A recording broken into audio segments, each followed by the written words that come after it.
एक छोटा सा गांव था, शांत, सीधा साधा।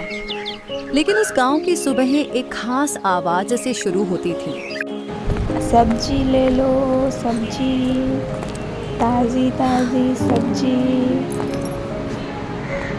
गांव के बच्चे उसे सब्जी वाली दीदी कहते थे। उसकी टोकरी में सब्जियां ही नहीं, मुस्कान भी होती थी। अरे मीरा, तेरा खुद का घर तो ढंग का नहीं है, तो तू फिर भी हमेशा हंसती क्यों रहती है? जब सब्जियां तोलती हो तो साथ में दुआ भी तो देती हो, शायद उसी से गुजारा हो जाता है।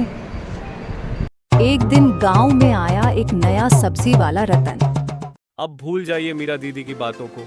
लीजिए सस्ती सब्जियां, बिना भाव, बिना मुस्कान। उसका ठेला चमचमाता था। लोगों ने मीरा से सब्जियां लेना धीरे धीरे कम कर दिया। मीरा अब चुपचाप अपने ठेले को लेकर चलती। ग्राहक कम हो गए थे, लेकिन मुस्कान अब भी थी। गांव में किसी की शादी थी। रसोइया बाबूजी आया और बोला, अरे 50 किलो सब्जी चाहिए, शादी के लिए जल्दी से दो। दे दूंगा, लेकिन पहले पूरे पैसे चाहिए। बाबूजी, आप चिंता मत कीजिए, मैं सुबह सुबह खेत में जाकर सब्जियां तोड़ लाऊंगी। पैसे आप बाद में भी दे दीजिएगा। मीरा ने पूरी रात खेत में मेहनत की। सुबह सुबह वो समय पर सब्जियां ले आई, ताजी, साफ और खुशबूदार। वाह, ये गाजर तो मीठी है जैसे शरबत। दीदी की सब्जी की बात ही अलग है। इधर रतन ने झूठी शिकायत मुखिया जी से की।